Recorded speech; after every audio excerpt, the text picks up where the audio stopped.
Hi Lucas, it's Sunday. I want to ask you, how close do you think we are to a general artificial intelligence?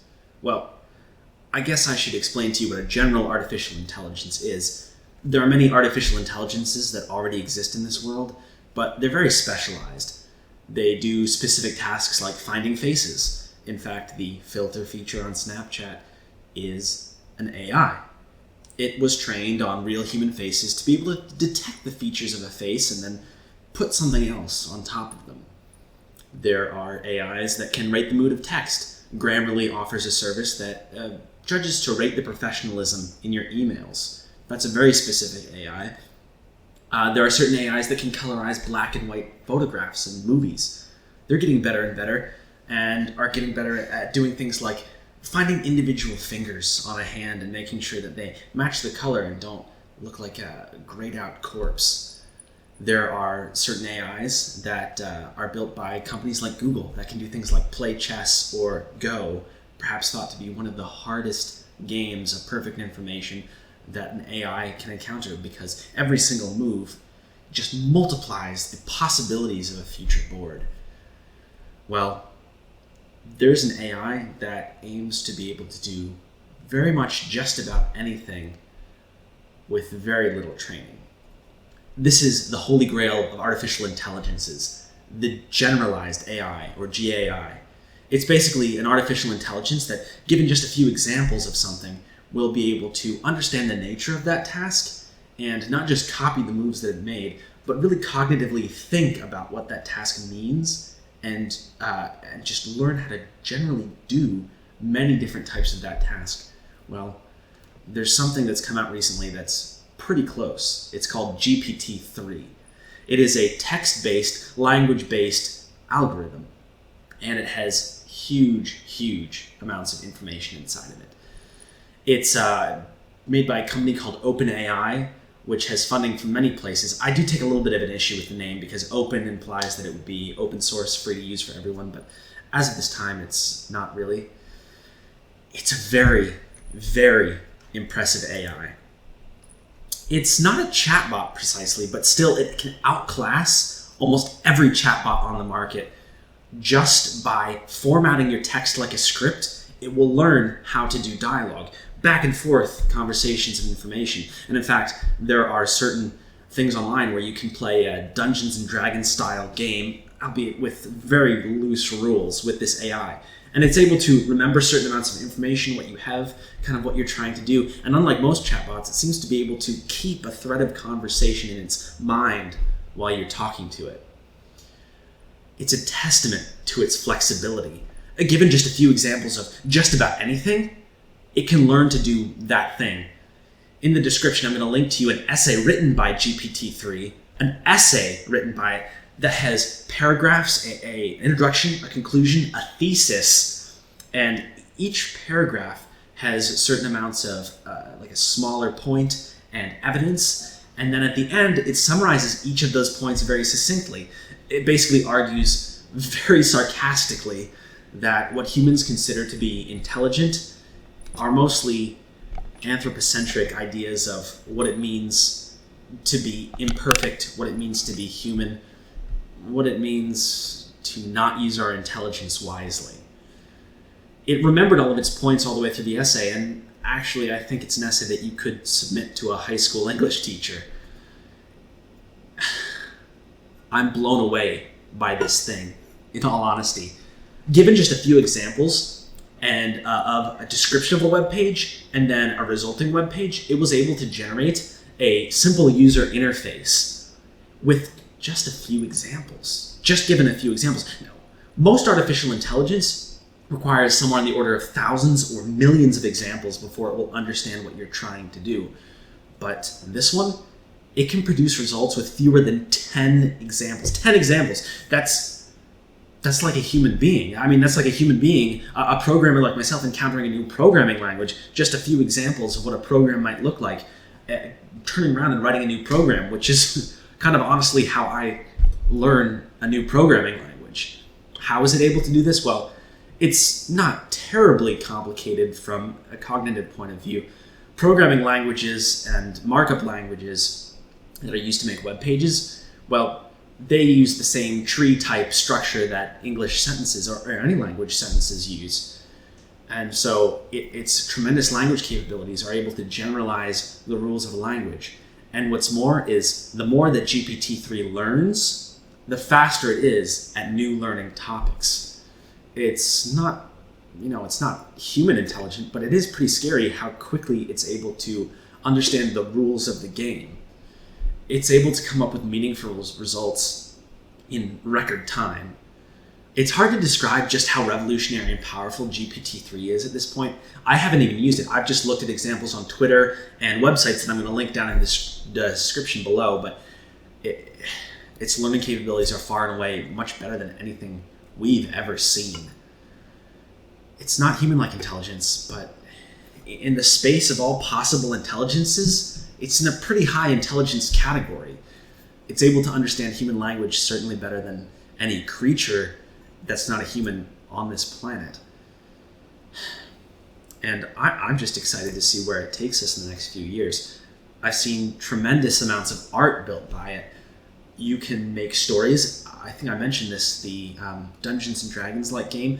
Well, you can give it a small story prompt, and it's able to write a little bit nonsensical, kind of like what a kindergartner or first grader would tell you as a story, but very grammatically sophisticated story, given just a small prompt.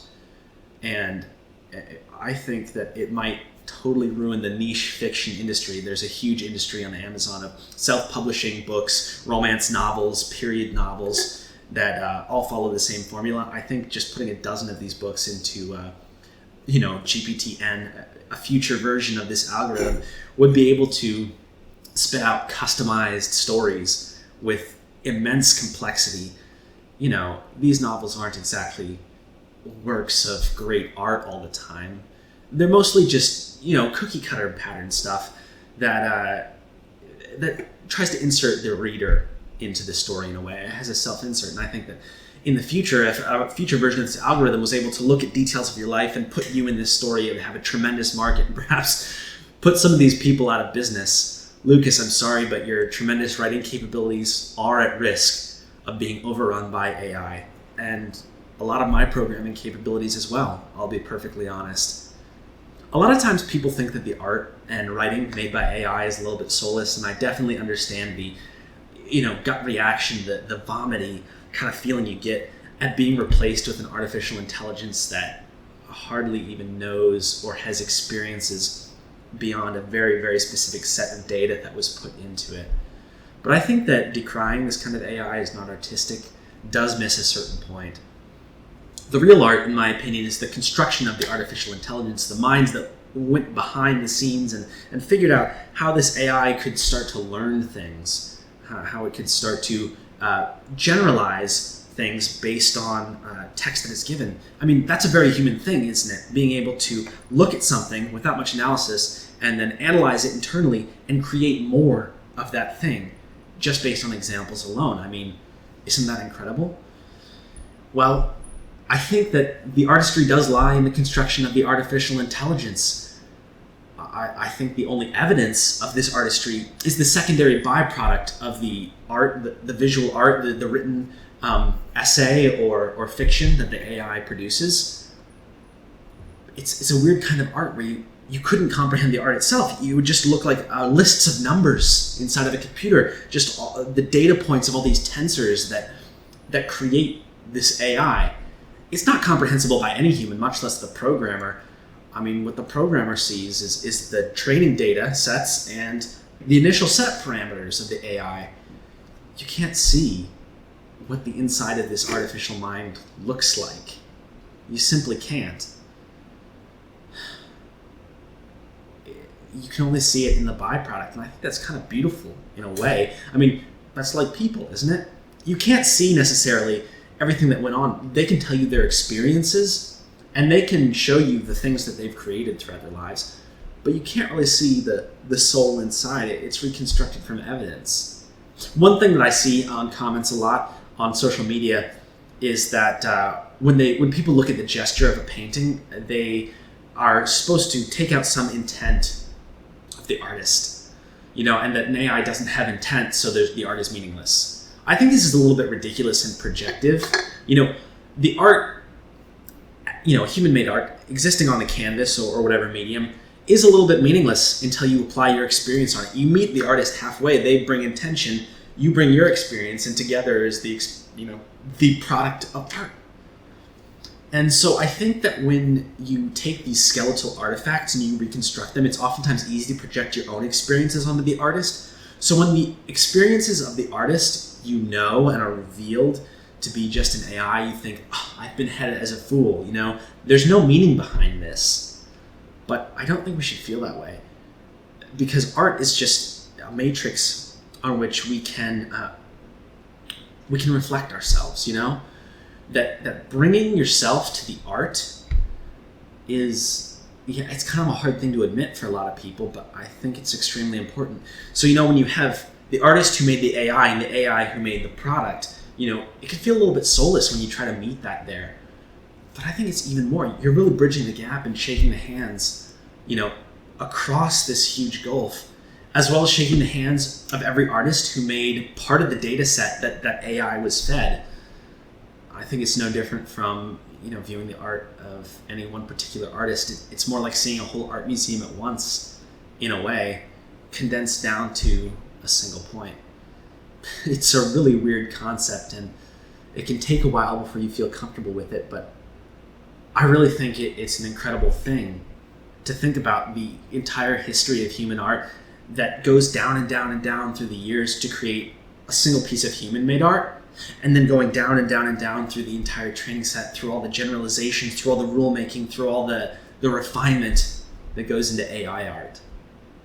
I just think there's a whole world that's opening up to us that the implications of which, we don't even know at this point, Lucas. And, as bleak as the future seems sometimes, I am astounded, excited, just on the edge of my seat to see what comes next. I'll see you soon, Lucas. Of course, we all know the real purpose of this GPT-3 business is to write fan fiction at tremendous speeds. Listen to this excerpt from Hacker News about someone who made the AI write a little bit of My Little Pony Friendship is Magic AI-based fan fiction. "I'm Princess Celestia of Equestria," the alicorn said. "It's nice to meet you, and I'm very sorry for your untimely demise." "Heh, you're telling me," the professor laughed, shaking his head. "I'm dead. I'm dead. Do you know what that means?" "I have an inkling," Princess Celestia said, wincing. "It means I don't have to worry about even numbers anymore," he said, nodding. "I don't have to worry about probabilities anymore. I don't have to worry about the upcoming war anymore. I don't have to worry about any pony anymore." He spread his hooves at his sides. "I don't have to do anything anymore. It's beautiful." "Yes, I'm sure it is," Princess Celestia said, nodding along. "Nothing matters now that I'm dead," he cheered. "It's great. I'm free. This is what it feels like to be liberated." "I can see that," she said. "I'm free from death," he continued. "I'm free from taxes. I'm free from dictatorships. I'm free from flirting," he laughed. "I'm free from everything. Isn't it great?" "Sure, I guess," Princess Celestia shrugged. What do you think about all of this, Princess?" he asked. "About what?" she replied. "Well, I just thought you might have something to say about it all," he told her. "What would you like me to say?" she responded. "Do you think death is awesome?" he questioned. "Well, no," she shook her head, "but I think the passage to it is." "Oh," he said. "I see what you mean." Well, the AI seems to have a tremendous grasp on death already, which is more than we can say for most of us, isn't it?